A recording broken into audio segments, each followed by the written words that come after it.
Once upon a time, in a small village called Mapomo, there lived a man named Mzee Kombo. Now, this man was famous for two things.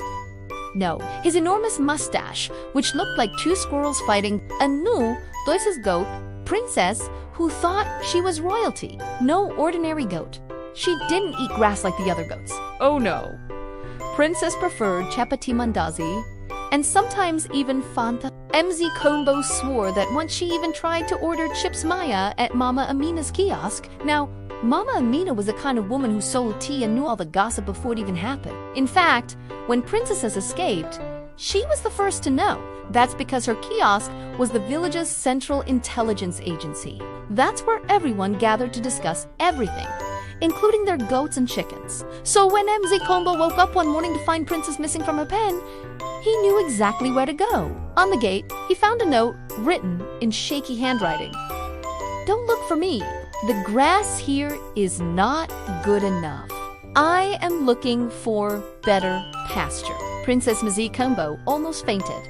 A runaway goat, and worse, a literate one. Without wasting a second, Mzee Kombo rushed to the village square and started shouting, "Help!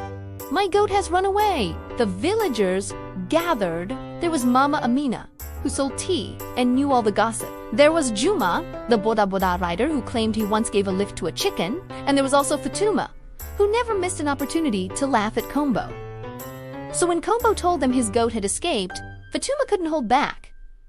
She burst out laughing. "Kombo, your goat can't just have run away. Goats don't just run away." "She has," MSI Kombo insisted. "And besides, this is serious. That goat doesn't eat grass. If she doesn't return soon, she might starve." Fatuma stopped laughing, and everyone began discussing what to do. But before anyone could suggest anything, Mama Amina suddenly stood up. She had been sipping her tea dramatically, and now she placed the cup down. "I know where she is," she announced. "Last night I saw Princess walking confidently towards the market. She was wearing sunglasses." "Lies," shouted Kombo. "Where would a goat get sunglasses?" Mama Amina shrugged. "That's what I said. But Juma here saw her too. Didn't you, Juma?" Yes, I saw her," Juma confirmed. "She was strutting like a superstar. I even waved at her, and she waved back." That's how everyone discovered that Princess wasn't just any goat.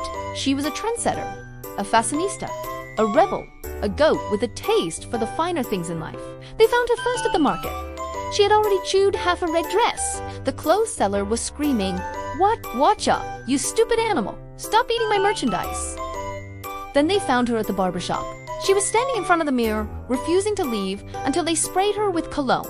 And finally, when they reached the cinema hall, they found her sitting in the hall, happily munching popcorn while watching an action movie. When Kombo charged inside, shouting, "Princess, come home, you naughty goat!"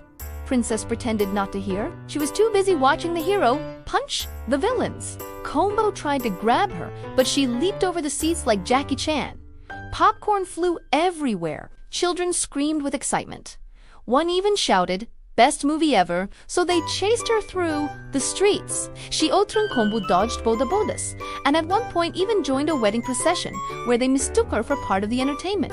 People threw money at her, which she ate, but eventually she got tired and sat down on a rock.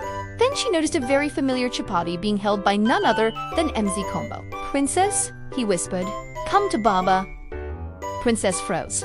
Her nostrils flared. The smell was simply irresistible.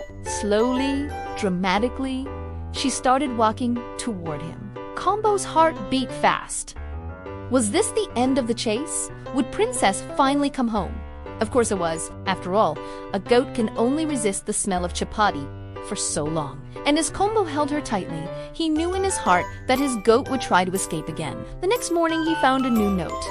"This pen has no Wi-Fi. Princess." But that's a story for another day.